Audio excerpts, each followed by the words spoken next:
Vierge, bonjour et bienvenue sur ma chaîne. J'espère que vous allez tous très bien. Merci de me rejoindre pour cette lecture intuitive de votre mois d'avril 2019. Tout ce dont vous avez besoin de savoir concernant cette lecture se trouve dans la vidéo d'introduction. Et si vous avez besoin d'entrer en contact avec moi, vous avez mon adresse email qui se trouve dans la petite fenêtre de dialogue juste sous la vidéo ou sur mon site internet. De toute façon, maintenant, vous commencez à avoir l'habitude de toutes ces informations. Alors, on y va tout de suite, on plonge dedans. Vous aviez, vous, pour le mois d'avril, vous avez l'énergie de l'impératrice. Alors, c'est assez bizarre parce que quand les cartes sont tombées, là, quand j'ai préparé cette lecture et que les cartes, elles tombaient au fur et à mesure, je me rends compte que vous avez presque une lecture similaire au signe du Sagittaire. Je crois qu'eux aussi, ils avaient l'impératrice. Alors, l'impératrice, je vous le rappelle, c'est une énergie qui est très protectrice. Elle est très maternante. Elle revient, l'énergie de l'impératrice, à l'essentiel, à la base. C'est d'une certaine façon la tétine, mais dans le bon sens du terme. C'est-à-dire, on va aller se nourrir à la source pour s'assurer d'avoir la base, d'avoir les fondements, d'avoir cette connexion à une forme d'amour maternel. Alors, pour certains d'entre vous, il peut effectivement s'agir de la présence peut-être plus forte durant ce mois d'avril d'une figure maternelle, une maman, une grand-mère ou quelqu'un comme ça. Mais au regard un petit peu de ce qui se passe ici, j'ai plus l'impression qu'il s'agit pour vous de revenir à votre propre source, comme si vous vous donniez à vous-même une forme de tétine. Quand je dis tétine, c'est pas du tout dans un sens péjoratif, c'est vraiment ce lien essentiel, primaire, basique, fondamental à cette forme de sécurité, de protection qu'on ressent à l'intérieur de soi. Vous allez avoir besoin de revenir à cette sécurité de base, c'est vraiment ce sentiment d'être rattaché, d'être protégé par une énergie plus puissante, plus forte que vous. Et bizarrement, en ce qui vous concerne, ça ne va pas être quelqu'un de l'extérieur qui va vous donner cette protection, vous allez la trouver à l'intérieur de vous. Vous allez vous-même vous protéger, vous allez vous-même vous nourrir de cette tétine. Vous allez la chercher, vous allez vous alimenter à votre propre source. Ce qui me fait dire ça, c'est ce que vous avez ici. Les deux seuls arcanes majeures que vous ayez sont la force, qui est l'énergie, une des deux énergies avec lesquelles vous entrez dans ce mois d'avril, et la mort symbolique, on est bien d'accord, dans votre vie, dans votre développement de vous, dans votre conscience, dans votre cheminement intérieur, votre voie de la sagesse, votre cheminement spirituel. C'est un peu comme si vous laissiez tomber tous vos vieux principes, tous vos vieux schémas de pensée, votre ancienne philosophie d'être, de vivre, de penser, de croire, c'est vraiment une ancienne structure que vous laissez derrière vous pour renaître à quelque chose de nouveau. Et c'est dans ce cadre-là qu'à mon avis, vous allez avoir besoin de sentir un lien invisible à l'intérieur de vous, vers quelque chose qui vous protège. Mais tout ça se passe à l'intérieur de vous, ça se passe dans votre conscience, ça n'a rien à voir avec l'extérieur. Enfin, je ne pense pas. Peut-être que maintenant, certains d'entre vous vont trouver ce lien auprès d'une figure maternelle, mais elle ne sera à ce moment-là que symbolique. C'est vraiment à l'intérieur de vous que ça se passe. Vous allez, je pense... Bon, on va voir, on va entrer dedans et je ne veux pas non plus trop partir dans des théories, on va entrer dedans, mais on va entrer dedans. Allez, je me tais, j'arrête de parler. Bref. Vous entrez dans le mois d'avril, vous finissez mars et vous entrez dans le mois d'avril avec cette énergie de la force. C'est exactement ça, cette force et cette tétine, d'accord? C'est cette puissance intérieure que vous sentez avoir accumulé ces derniers mois. D'accord? C'est pas quelque chose de nouveau qui vous tombe dessus, c'est quelque chose que vous avez peut-être au fil de ces derniers mois découvert. D'accord? Vous avez peut-être retiré des couches et des couches et des couches et des couches et des couches, et en dessous de toutes ces couches, vous vous rendez compte qu'il y a là une puissance, une force qui vous est propre, que vous découvrez, que vous ne saviez peut-être pas posséder, qui était toujours là, mais il vous a fallu peut-être faire tout cet épluchage pour vous en rendre compte. Cette force, elle va vous donner l'idée de démarrer quelque chose de nouveau. Le valet de bâton, c'est la créativité, c'est le dynamisme, c'est l'action, c'est quelque chose de nouveau. Mais ce quelque chose de nouveau, vous le portez en vous. Il vient du fait de cette découverte de la force que vous avez en vous. D'accord? Encore une fois, ça n'a rien à voir avec l'extérieur, je ne pense pas. C'est vous qui vous rendez compte que finalement, vous êtes peut-être un petit peu plus fort que ce que vous pensiez et ça va générer une idée, un projet, quelque chose à mettre en place, quelque chose une nouvelle vie, quelque chose de vraiment nouveau, de passionné, de passionnant, de créatif, de fougueux, de nouveau. Ce que vous souhaitez le plus, alors c'est ici, la couche là, c'est la plus intéressante. Ce que vous souhaitez le plus, c'est la 3 d'épée. La 3 d'épée, vous le savez maintenant, c'est une énergie de souffrance. Vous ne souhaitez pas souffrir, on est bien d'accord. Je pense que ce que vous souhaitez, c'est en finir avec cette souffrance. Alors, c'est une souffrance, la 3 d'épée, qui est intéressante. Et c'est là où vous avez peut-être un peu la même lecture que les signes du Sagittaire. C'est que cette 3 d'épée, pour moi, elle touche davantage à quelque chose comme une humiliation. Une humiliation que vous avez peut-être subie très jeune, enfant, une blessure fondamentale. Pour moi, c'est la blessure fondamentale. D'accord? Ça peut être le divorce de nos parents, dont on ne s'est jamais remis. Ça peut être des moqueries à l'école, qu'on n'a jamais vraiment réussi à dépasser. C'est une fêlure, c'est une humiliation, c'est une blessure profonde avec laquelle on a appris à vivre. On a vécu avec cette blessure. On la traînant derrière soi comme un boulet en essayant de ne pas trop la montrer à l'extérieur, mais c'est une fêlure, vraiment. Alors, à mon avis, c'est de ça dont il s'agit. Parce que le cadeau, le conseil qui vous est donné, le cadeau que vous avez durant ce mois d'avril, c'est la 3 de coupe. La 3 de coupe, c'est celui ou celle qui se languit de plus de légèreté, qui se languit de pouvoir s'amuser, sortir avec ses amis, discuter, échanger. Il y a un désir de plus de légèreté. D'accord? Vous remarquerez que c'est aussi une 3. D'accord? Donc, besoin peut-être ici de rencontrer d'autres personnes, besoin de penser à autre chose, de ne pas être seul avec cette blessure, mais d'avoir une tierce personne ou un événement ou quelque chose qui nous sorte de là où on est. C'est un cadeau, donc pour moi, ça veut dire que vous allez avoir cette possibilité de le faire. Le défi qui vous attend, le challenge qui vous attend ce mois d'avril, c'est la 9 de bâton. La 9 de bâton, c'est celui qui, par sa spécificité, se met à l'écart des autres.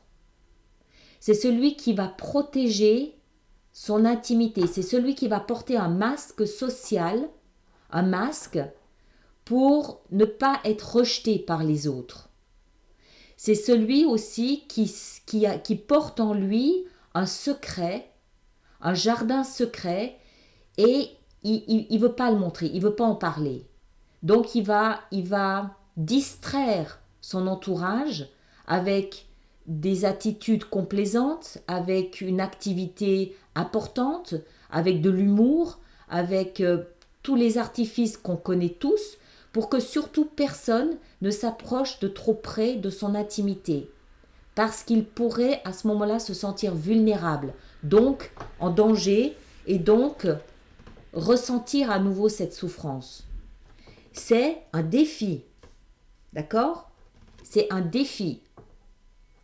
Donc vous allez devoir maîtriser cette tendance en peut-être vous confiant, en peut-être essayant d'oser franchir ce pas et de vous confier, de parler, d'expliquer ce qui vous arrive, d'ouvrir un peu votre intimité.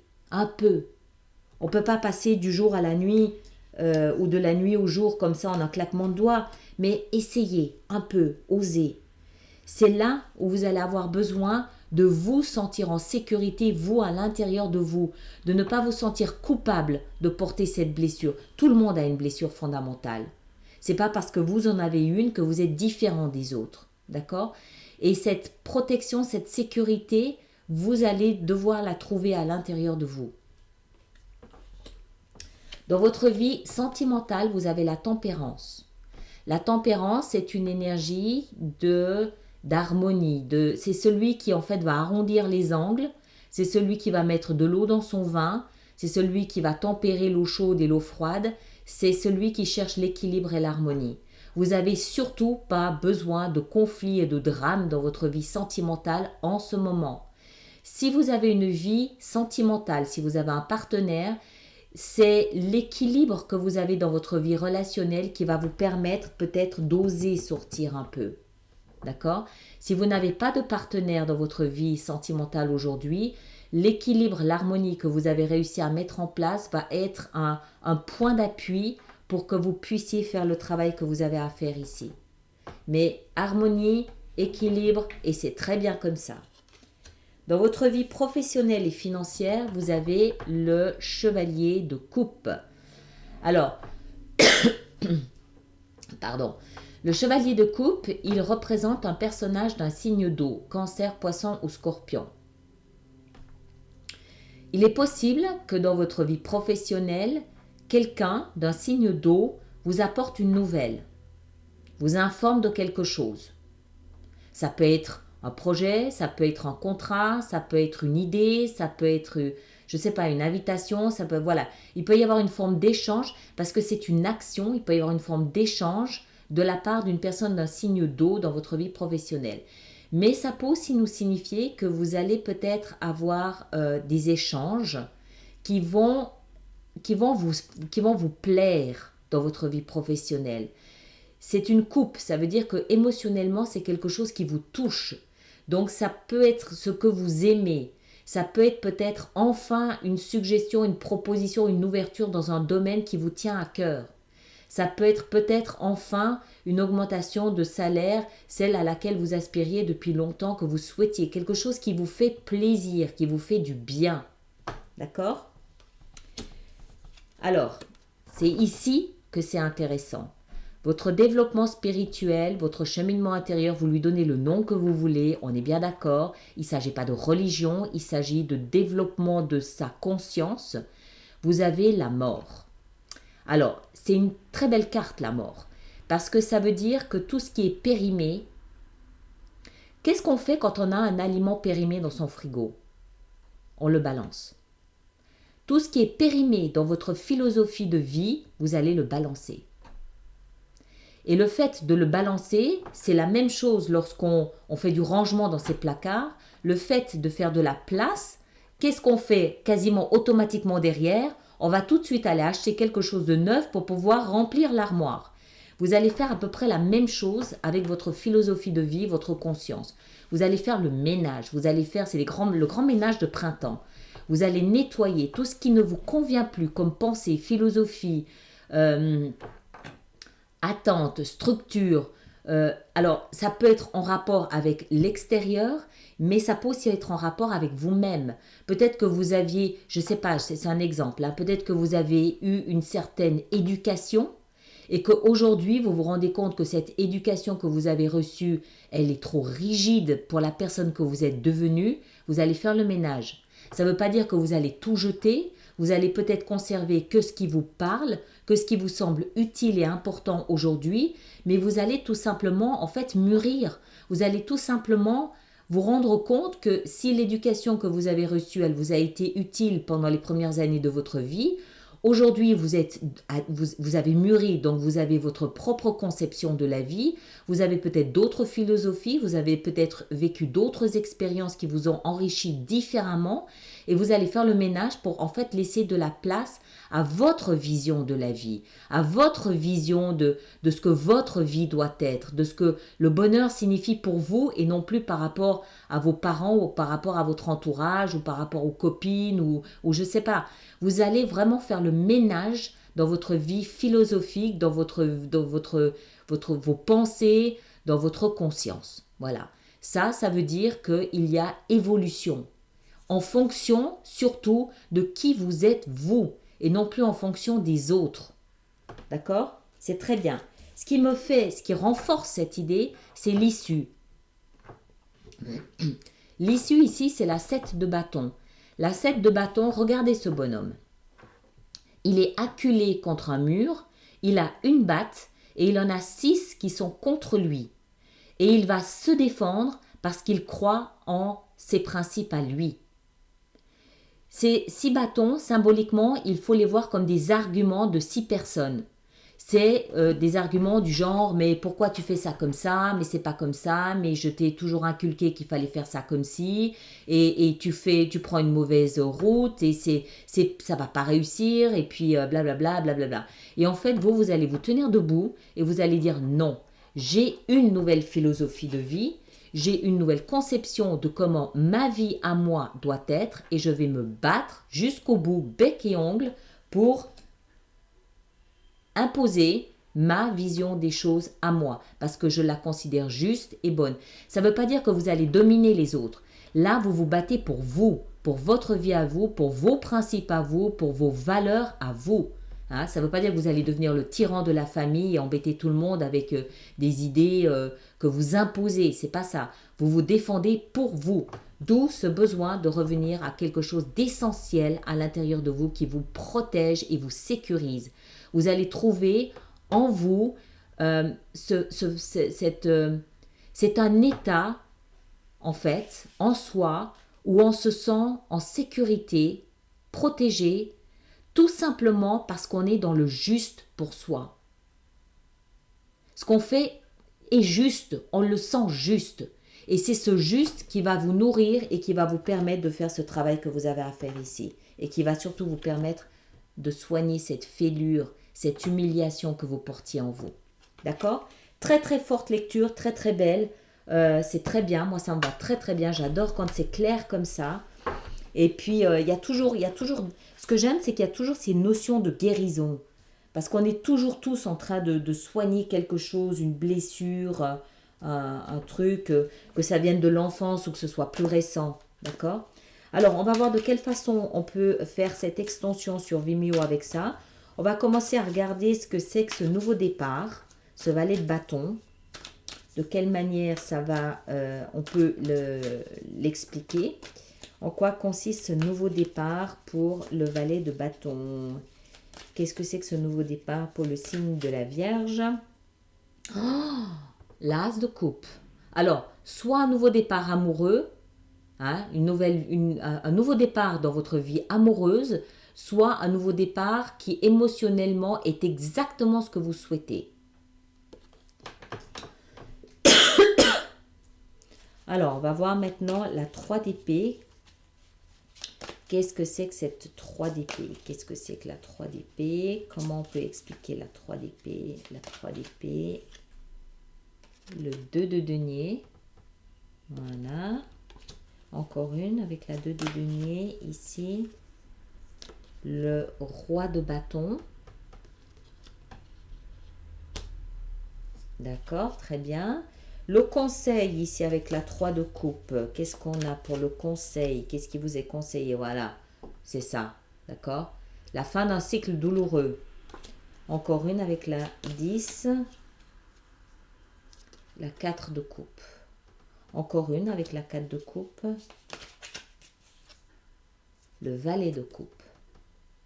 D'accord, très bien. Ça me plaît bien. Le défi, on va en mettre une sur la 9 de bâton. Qu'est-ce que c'est que ce défi? La lune. Ok. On va en mettre une sur la tempérance, même si ça a l'air d'être très calme. La tour. Ouais, j'ai l'impression que c'est une lecture qui concerne surtout votre vie sentimentale. On va en mettre une sur la mort, votre conscience. Je rappelle que c'est symbolique, hein. La 9 de coupe. Regardez, excellent, très bien. Vous allez prendre le chemin que vous souhaitiez prendre. Et sur la 7 de bâton, on a la 9 de bâton. Encore une. Ah, il y en a deux qui sont arrivés. Donc, on va les prendre les deux. On a la roue de fortune et on a la justice. D'accord? Voilà. Alors, ceux qui s'arrêtent là, je vous remercie d'être sur ma chaîne YouTube. Je vous remercie. Regardez, encore un as. As de denier. Nouvelle construction. Merci de partager, de liker, de me laisser vos commentaires, de vous abonner si ce n'est pas déjà fait. Et pour ceux qui me rejoignent sur Vimeo, à tout de suite. Merci beaucoup.